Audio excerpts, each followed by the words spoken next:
നമ്മുടെ ശരീരത്തിൽ അല്ലാഹു സുബ്ഹാനഹു വ തആല ഏറ്റവും അടുത്ത് ഇടപെടാൻ വേണ്ടി നമുക്ക് തന്ന നമ്മുടെ ഏറ്റവും അടുത്ത സന്തത സഹചാരിയാണ് നമ്മുടെ റൂഹ് അഥവാ നമ്മുടെ ആത്മാവ്.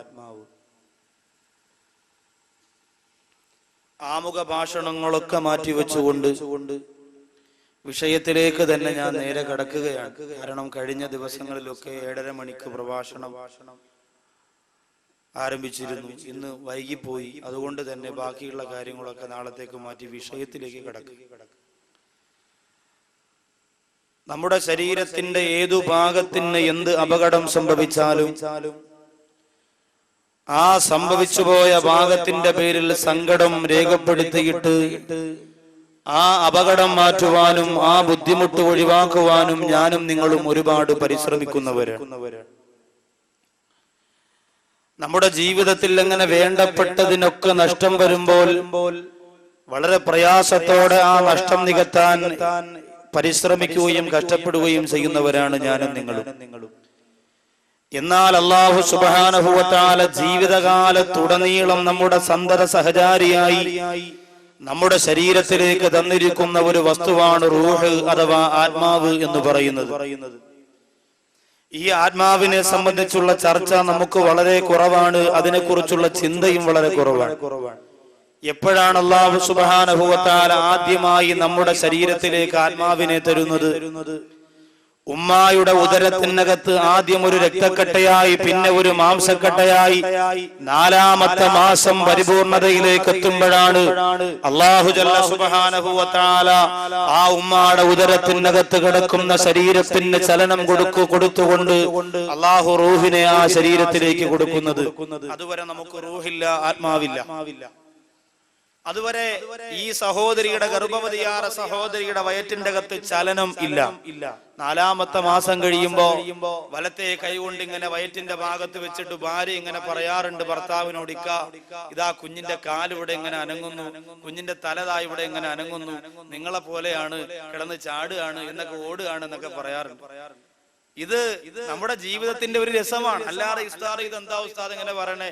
ഇത് നമ്മുടെ കുടുംബ ജീവിതത്തിന്റെ ഒരു രസമാണ്. അതനുഭവിക്കുന്നവർക്ക് ആ സമയത്തൊരു മാനസികമായ സുഖം നേരിടാറുണ്ട്.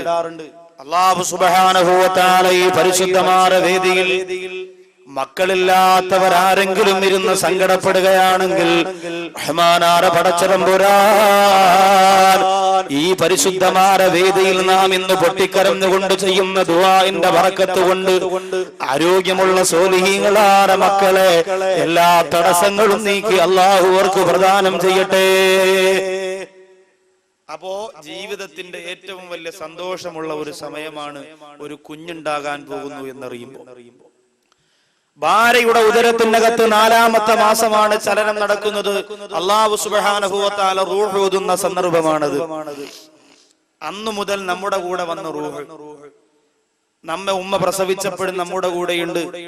നാം ഇഴഞ്ഞു നടന്നപ്പോഴും ജനലിന്റെ കമ്പിയിൽ പിടിച്ചുകൊണ്ട് എഴുന്നേറ്റ് നിന്നപ്പോഴും പിതാവിന്റെ വിരൽ തുമ്പ് പിടിച്ചുകൊണ്ട് പള്ളിയിലേക്ക്, കടയിലേക്ക്, റോഡിലേക്ക്, വീടിന്റെ മുറ്റത്തും ഇങ്ങനെ പിച്ചവെച്ച് നടന്നപ്പോഴും ആ റൂഹ് നമ്മുടെ കൂടെയുണ്ട്. അതുപോലെ ആ റൂഹ് നമ്മുടെ ജീവിതത്തിൽ നിന്ന് പിരിയാതെ ഇന്നും ഇപ്പോഴും എന്റെ പ്രിയപ്പെട്ടവരെ നമ്മുടെ വളർച്ചയുടെ എല്ലാ ഘട്ടങ്ങളിലും ആ റൂഹ് നമ്മുടെ കൂടെയുണ്ട്. ഇന്ന് ഈ ചക്കുവള്ളിയുടെ മക്കാ നഗർ എന്ന പരിശുദ്ധമായ വിശാലമായ ഗ്രൗണ്ടിന്റെ മുമ്പിൽ വാല് കേൾക്കാൻ നിങ്ങൾ വന്നിരിക്കുന്നത് ആ റൂഹ് കൊണ്ടാണ്. ആ വാല് പറയാൻ വേണ്ടി ഞാനും വന്നത് ആ റൂഹുള്ളത് കൊണ്ടാണ്. ആ റൂഹില്ലെങ്കിൽ നമ്മുടെ പേര് മയ്യിത്തെന്നാണ്. ആ റൂഹ് നമ്മളോട് യാത്ര പറയുന്നത് എപ്പോഴാണ് സഹോദരിമാരെ? ആ റൂഹ് നമ്മളോട് യാത്ര പറയുന്നത്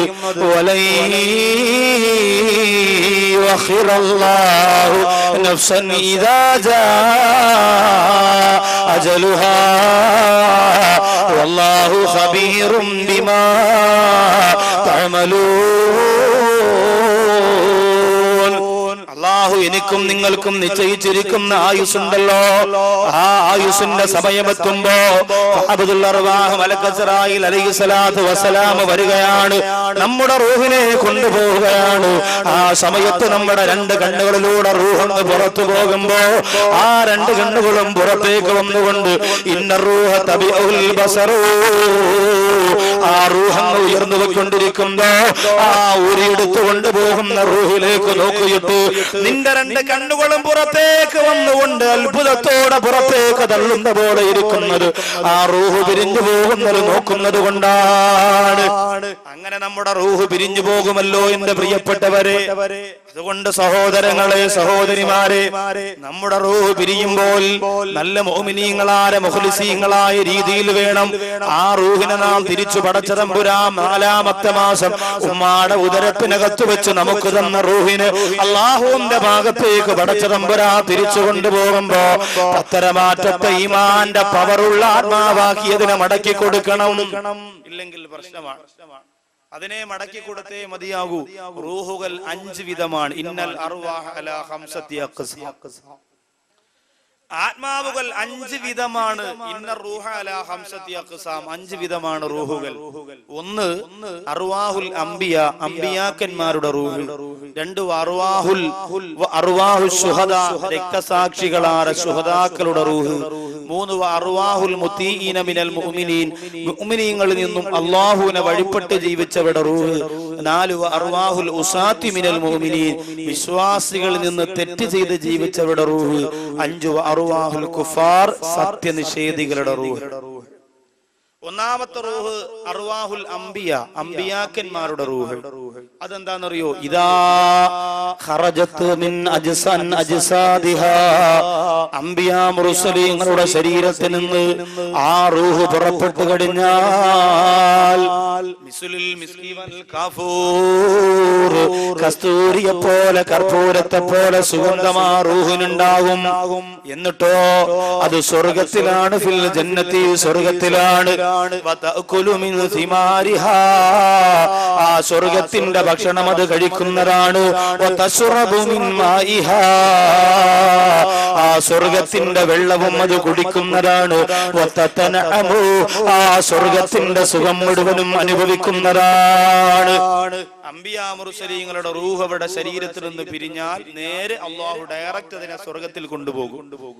ശരീരം ദുനിയാവിലാണെങ്കിൽ, ഭൂമിക്ക് താഴെയാണെങ്കിൽ അവരുടെ ആത്മാവ് സ്വർഗത്തിൽ കൊണ്ടുപോയി അവർക്ക് ഭക്ഷണം അല്ലാഹു സ്വർഗത്തിൻ്റെത് കൊടുക്കുന്നു, വെള്ളം സ്വർഗത്തിൻ്റെത് കൊടുക്കുന്നു. സ്വർഗത്തിന്റെ എല്ലാ സുഖങ്ങളും ആ അംബിയാ മുർസലീങ്ങളുടെ റൂഹ് ആസ്വദിക്കുന്നതാണ്. ഇവര് സാധാരണക്കാരാണോ? അംബിയാ മുർസലീങ്ങളുടെ നേതാവായ അഷ്റഫുൽ ഖൽഖ് നബിയുനാ മുഹമ്മദ് മുസ്തഫ സല്ലല്ലാഹു അലൈഹി വസല്ലമ തങ്ങൾ പോലും സാധാരണ മനുഷ്യനാണ് എന്ന് പറഞ്ഞ് പുറം കാലുകൊണ്ട് വലിച്ചെറിയുന്ന സമുദായത്തിന്റെ പിന്തിരിപ്പൻ ആശയങ്ങളെ തലയിൽ ചുമന്നുകൊണ്ട് നടക്കുന്ന എന്റെ സഹോദരങ്ങൾ പഠിച്ചോ? അംബിയാ മുർസലീങ്ങൾ മുഴുവൻ പേരുടെയും റൂഹ്, മുഴുവൻ അംബിയാ മുർസലീങ്ങളുടെയും റൂഹ് തകൂനു ഫിൽ ജന്നത്തി, അത് സ്വർഗ്ഗത്തിലാണ്. അവിടത്തെ ഭക്ഷണം കഴിക്കുന്നു, വെള്ളം കുടിക്കുന്നു, സുഖം അനുഭവിക്കുന്നു. പിന്നെ ഹബീബായ നബി തങ്ങളുടെ റൂഹിനെ കുറിച്ച് പിന്നെ പറയാനുണ്ടോ? മുർസലീങ്ങൾ 25 ഖുർആനിൽ പറയപ്പെട്ട 25 പ്രവാചകന്മാരുടെ പേര് പഠിക്കൽ ഈ സമുദായത്തിന് നിർബന്ധമാണ്. നിങ്ങളിപ്പോ പല സഹോദരിമാരും ചിന്തിക്കും, അപ്പൊ ഖുർആനിനകത്ത് മുഹമ്മദ് നബിയെ കുറിച്ച് മാത്രമല്ലേ ഉസ്താദ് പറഞ്ഞിട്ടുള്ളത്? 25 പ്രവാചകന്മാരെ ഖുർആനിൽ പേരെടുത്തു പറഞ്ഞിട്ടുണ്ട്. ആ പ്രവാചകന്മാരെ കുറിച്ച് പഠിക്കൽ നിർബന്ധമാണ്. എന്റെ സഹോദരങ്ങൾക്ക് എത്ര പേർക്കറിയാം? ഇന്ത്യൻ ക്രിക്കറ്റിന്റെ ഈ ലോകകപ്പിന് വേണ്ടി തെരഞ്ഞെടുത്തിരിക്കുന്ന ക്രിക്കറ്റ് താരങ്ങളുടെ പേര് ചോദിച്ചാൽ ആവേശത്തോടെ എഴുന്നേറ്റ് നിന്ന് പറഞ്ഞു തരാൻ മനസ്സുള്ള എന്റെ പ്രിയപ്പെട്ട കൂട്ടുകാരോട്, അതുപോലെ സിനിമാ ലോകത്തെ കുറിച്ച്, സീരിയലിനെ കുറിച്ച്, ആൽബത്തെ കുറിച്ച്, ലോകത്തും ഉള്ള മുഴുവൻ തെമ്മാടികളെ കുറിച്ചും ധിക്കാരികളെ കുറിച്ചും ചോദിച്ചാൽ അവരുടെ ചരിത്രം മുഴുവനും പറഞ്ഞു തരാൻ ധൈര്യം കാണിക്കുന്ന ഈ സമുദായത്തിന്റെ സഹോദരങ്ങൾക്ക് അല്ലാഹുവിന്റെ ഖുർആനിൽ പറഞ്ഞിരിക്കുന്ന 25 പ്രവാചകന്മാരുടെ പേര് ചോദിച്ചാൽ എന്റെ പ്രിയപ്പെട്ടവരെ പറയാൻ മനസ്സ് വരുന്നില്ല. സഹോദരിമാരോട് ചോദിച്ചാൽ അറിയാം, എന്റെ ഈ പ്രിയപ്പെട്ട സഹോദരിമാരോട് ചോദിച്ചാൽ അറിയാം, കാവ്യാമാധവന്റെ കല്യാണം എന്തുകൊണ്ട് നഷ്ടമായി പോയി എന്ന് ചോദിച്ചു. ഇപ്പൊ പറഞ്ഞു തരും. അവൾ അഹങ്കാരം കൊണ്ട് എന്തെല്ലാം കാര്യങ്ങൾ അറിയണം, ഈ ലോകത്തെ കുറിച്ച് എന്തെല്ലാം കാര്യങ്ങൾ അറിയണം. ആരും ചർച്ച ചെയ്തിട്ടില്ലാത്ത, നമുക്ക് ആർക്കും അറിഞ്ഞുകൂടാത്ത ഒരുപാട് സംഭവങ്ങളെ കുറിച്ച് എന്റെ സഹോദരിമാർക്കറിയാം.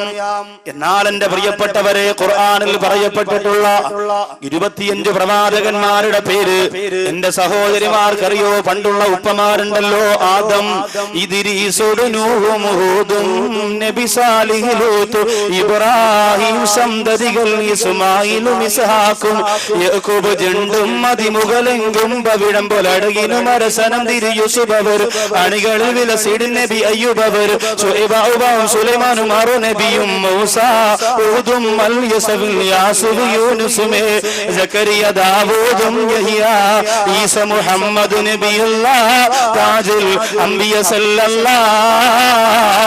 25 ഖുർആനിൽ പറയപ്പെട്ട 25 പ്രവാചകന്മാരുടെ പേര് പദ്യത്തിലൂടെ ഗദ്യത്തിലൂടെ മനപ്പാഠമാക്കി വെച്ചിരുന്ന എന്റെ പ്രിയപ്പെട്ട ഉമ്മമാര്, ഇന്ന് പട്ടുറുമാരിന്റെ മുമ്പ് കമിഴ്ന്ന് കിടന്ന് മെസ്സേജ് അയക്കാനില്ലാറ് അള്ളാഹുവിന്റെ പ്രവാചകനെ കുറിച്ച്, അള്ളാഹു സുബ്ഹാനഹു വ തആല ലോകത്തേക്ക് പറന്നു വിട്ട പ്രവാചകന്മാരുടെ ചരിത്രത്തെ കുറിച്ചോ പഠിക്കാൻ എന്റെ സഹോദരങ്ങൾക്ക് നേരമുണ്ടോ? ഈ പ്രവാചകന്മാരുടെ റൂഹ് എവിടെയാണ്? ആ പ്രവാചകന്മാരുടെ റൂഹ് സ്വർഗത്തിലാണ്. ആ സ്വർഗത്തിന്റെ ഭക്ഷണം അവര് കഴിക്കുന്നു, ആ സ്വർഗത്തിന്റെ വെള്ളം അവർ കുടിക്കുന്നു, ആ സ്വർഗത്തിന്റെ എല്ലാ സുഖങ്ങളും അവർ അനുഭവിക്കുന്ന. കാരണമെന്ത്? ഈ ഭൗതികമായ ലോകത്ത് ഒരുപാട് കഷ്ടപ്പെട്ടവരാണ് പ്രവാചകന്മാര്. അശദ്ദുൽ ബലാഇ അലൽ അംബിയാ, ലോകത്തെ ഏറ്റവും വലിയ പരീക്ഷണങ്ങൾ നേരിടേണ്ടി